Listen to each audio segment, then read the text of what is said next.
slammed open mid-meeting. Every head turned and there he was. David, my wife's new husband. His smugness spread across the room like cheap perfume. My wife, Emily, trailed behind him. All diamonds and contempt. Her hand was looped in his arm like a trophy on display. "We want our share," David announced, his voice dripping with arrogance. "Half. This company is worth $800 million, and you know damn well we deserve it." I leaned back in my chair, watching his theatrics. He thought he was making a scene. He thought fear would flicker across my face. Instead, I smirked.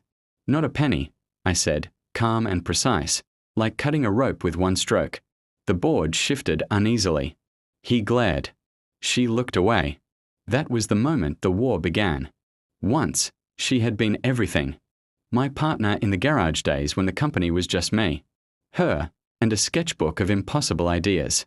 She had seen the sleepless nights, the empty bank account, the moments I doubted myself. She whispered belief into my ear when I had none. Or so I thought. Because while I built, she drifted. And when success finally bloomed, when the world finally bowed, she left. Not quietly, not with dignity. She left with David, a parasite who had circled me for years, pretending to admire me, studying the angles of my life like a thief mapping locks.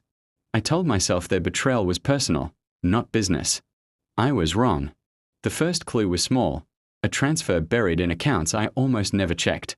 Then a whisper from a loyal employee who overheard too much. Finally, a text message meant for someone else. "We'll bleed him dry."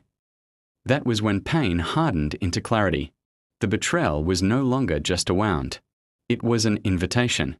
Revenge requires patience. Rage is sloppy. Patience cuts clean. So, I started small, quiet. I moved assets into shell companies under names David wouldn't recognize. I shifted patents offshore, buried under layers of trusts. The official company remained. But what gave it value, the real heart, was already locked away where only I held the keys. Then I staged weakness. I downsized a few departments, slipped rumors into the market that I was stretched thin. I even allowed David spies, because of course he had them, to report back on my supposed vulnerabilities. Meanwhile, I wired the future. A new headquarters was quietly purchased and renovated under a different name. A server farm was relocated. Data was mirrored and firewalled. By the time they realized what was happening, the old headquarters was nothing more than an empty shell, a facade waiting to be discarded. And they were too arrogant to notice. The phone rang at dawn. His voice crackled with triumph. "You'll read about it soon enough," David said, laughter in his throat. "We burned your company down. The empire's ashes are ours now." I hung up without answering, slipped into my car, and drove through streets still wet with morning dew. My chest tightened, not with fear, but with the weight of anticipation. Smoke stained the sky when I arrived. The old office building, my supposed empire, was a blackened husk. Firefighters sprayed water on twisted steel beams. Reporters clustered like vultures, cameras flashing. And then I laughed, because the fools hadn't touched my empire. They had torched a carcass. The real company, the living, breathing $800 million beast, was already elsewhere, pulsing stronger than ever. Their mistake wasn't the fire. Their mistake was thinking I would run to the flames, that I would scramble in panic. Instead, I stood at the police barricade.